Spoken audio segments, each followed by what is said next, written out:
Hello, welcome to TechSharmit. In this session, we will cover the further variable from the RTV job attribute command. So I have created this demo program. So I'm taking this in edit mode. So here it is. Now to know about how we can declare the variable and what should be the data type, what should be the length of the variable, we will directly firstly go and hit the command rtv job a. So on line number 16 I'm writing rtv job a, then just simply press F4.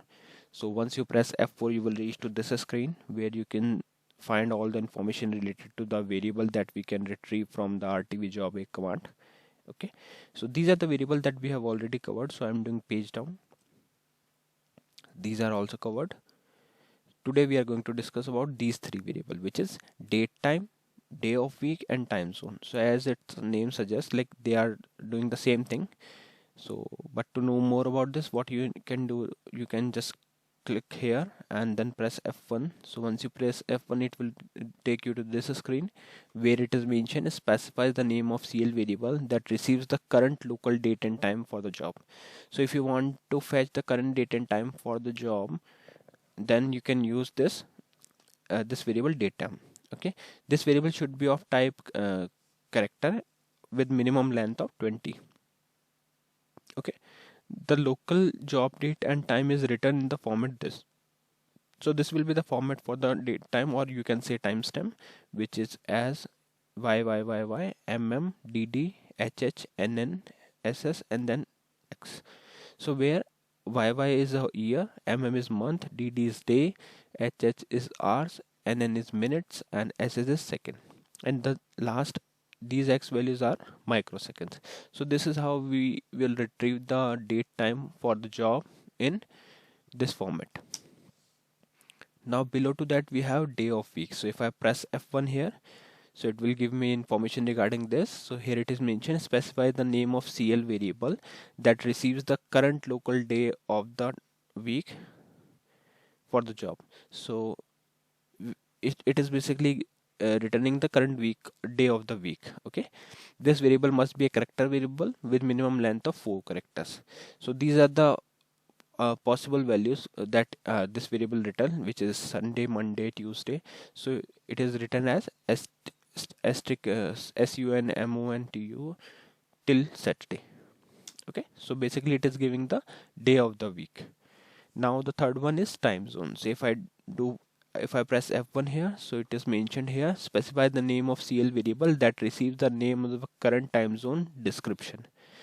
So it will return the current time zone description used to calculate the local time. Variable must be a character variable with minimum length of 10 characters. So it will return the current time zone description used to calculate current time by the job. Okay, so we got the information regarding the data type and the length. Now it's time to declare the variable. So now here on line number 10 I have declared the first variable, which is date time of type character of length 20. Below to that we have day of week, and below to that we have time zone. The variable name could be anything, you can select any name, but the type and the length should be the same as we got in the information given by the rtv job a command descriptions. Okay, so variable declaration is done. Now command is also ready. So once this number 16 got executed, we will get the information in these three variables. Now it's time to print the values. So here on line number 21 I'm printing the value with the help of sndpgmsg command, and inside that I'm passing the variable as date time. Below to that on line number 25 I am printing the day of week, and below to that I am printing the time zone. So as these variable are already in character data type, so we are not supposed to use any kind of conversion built-in function. We can directly pass it to sndpgmsg command. So for that you just need to write sndpgmsg, then take F4, and here in this place you can pass your variable which you want to print. Okay, so variable declaration is done, command is done, and value printing is also done. Now it's time to compile it and see the output. So I'm compiling it. So once it is compiled we will call it and we will see how it works.